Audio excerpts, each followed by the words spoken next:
Hey guys, hello, my name is Aza, welcome back to the channel. Kurna is here, and we also have a new member of the channel, her name is Aries. Hi! So, we are going to be reading a story by Astronomica, Because today is Wattpad Wednesday. Like this. Yes, and as Kurna said, today is Wattpad Wednesday. We are making it a new segment where we read Every different book. when we can read a chapter of a book each day on Wednesdays.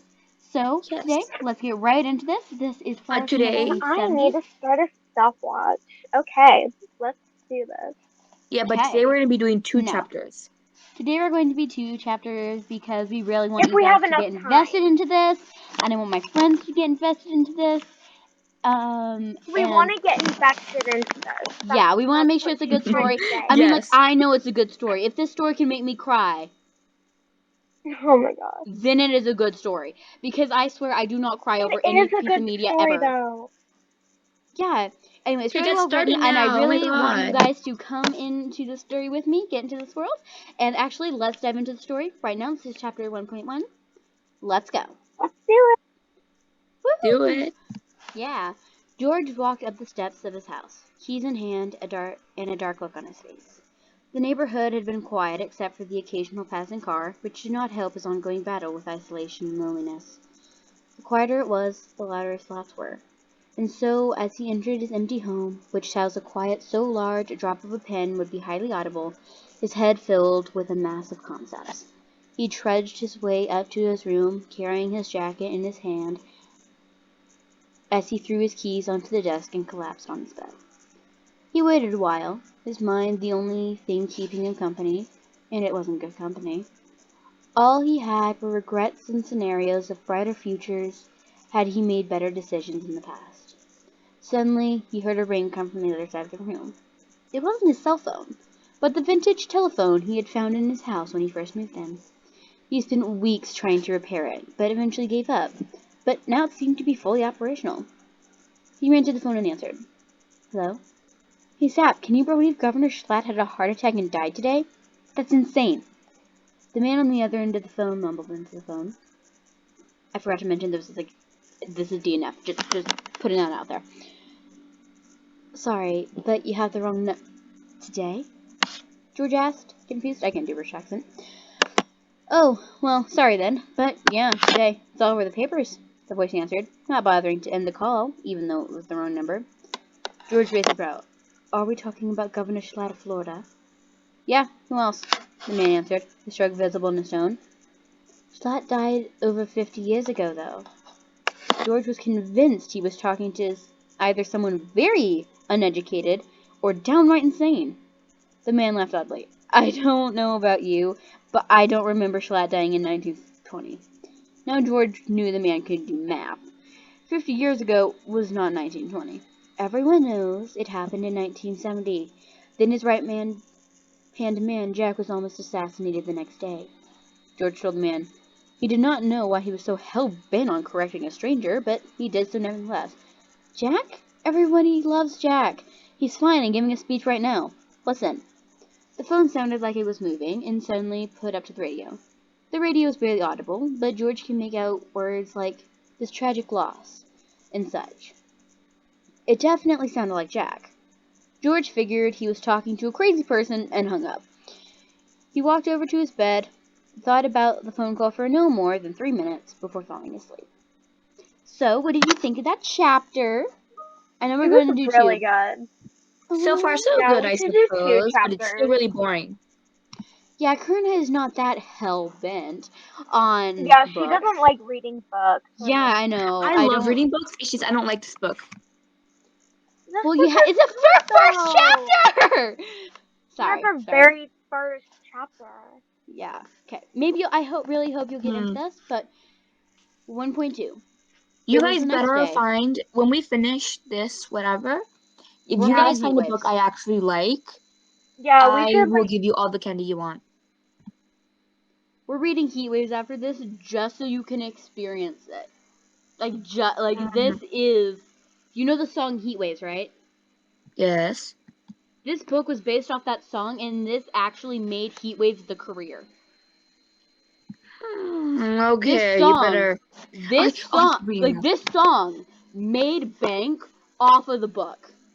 This book, the Heatwaves book, not this one, but the Heatwaves book literally launched Heatwaves the career.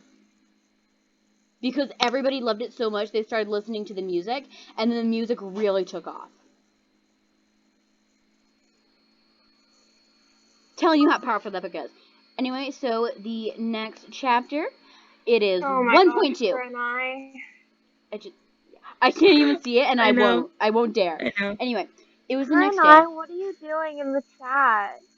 Nothing. Okay. Oh my god. How Next am I chapter, gonna get out of 1.2. Shh. Sorry. Okay. Anyway, it was the next day. George brought up a bowl of cereal to his room to eat. He seemed to stare at his cell phone, waiting for calls and texts of, "How are you?" from people that never seemed to come. He booted up his computer to watch videos, and suddenly the old telephone started ringing again. George hesitated for a bit. Did he really want to talk to a crazy person again? Then again, it wasn't like there was anyone else that would talk to him. He sighed and picked up his phone. How did you know? The same man said to the phone. What? About Jack. How someone was going to attempt to kill him today. He asked seriously. George rolled his eyes. I told you, everyone in the state knows. We learned about it in school and everything. Didn't you? Also, why do you keep saying today? What's the date for you? The man asked George. George tapped his phone to check the date. July 28th, 2020? No response. Just heavy breathing that sounded like hyperventilating. After a while, the man spoke softly. It's July 28th, 1970 here.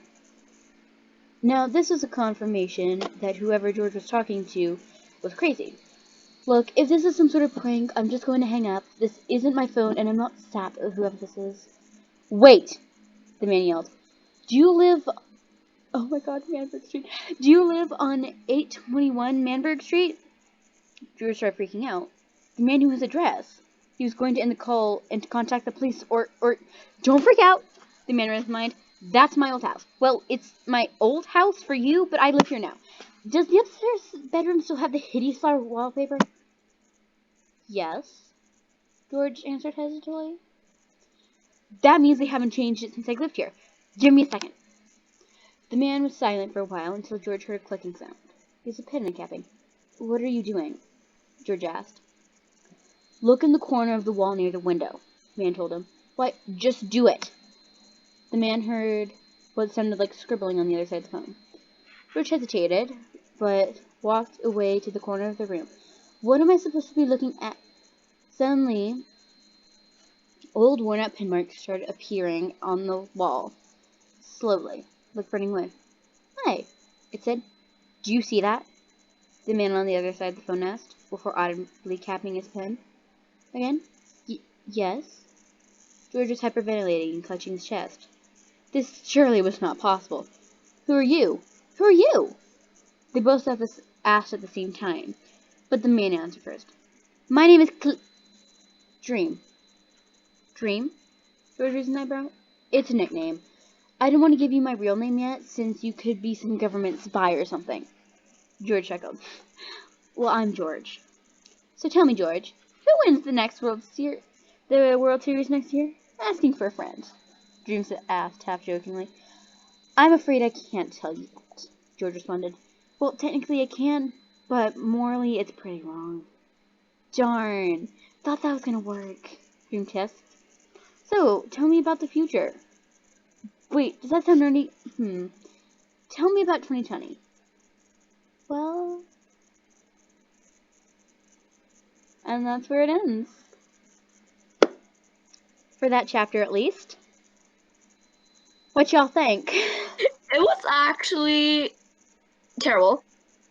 Oh, shut up. But when they mentioned Would you say mildly Dream and George, interesting? I loved it. Became a fan. But now I hate You're it. like, ooh. You're like, ooh, fanfiction. Yeah. I'm just trolling Aries. Aries, what do you think? Karina is getting me in a problem with Sophia, and I don't know how to get out of it.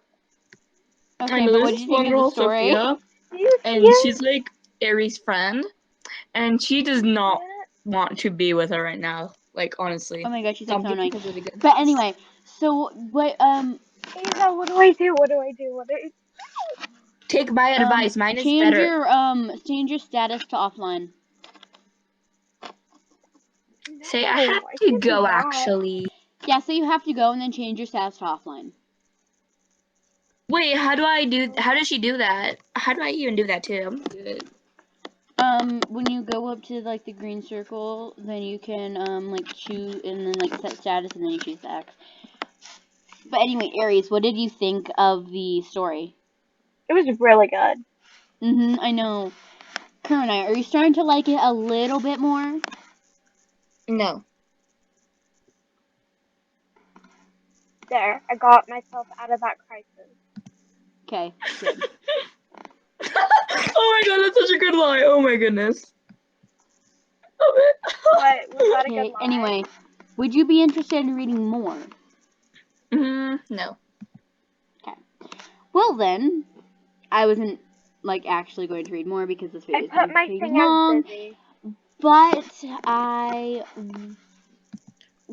I think we're going to call this video here. Thank you all for coming. Yeah. Thank Then you all again, for I'm Aza. listening to I'm Aza. Aza That's Reed. Kerr and I. And then we also wish you or hope you welcome the very new channel member, Aries _Queen. She is But just a queen. Yes, but just And for you guys to we hope you know, enjoyed this video. Aries Bye. and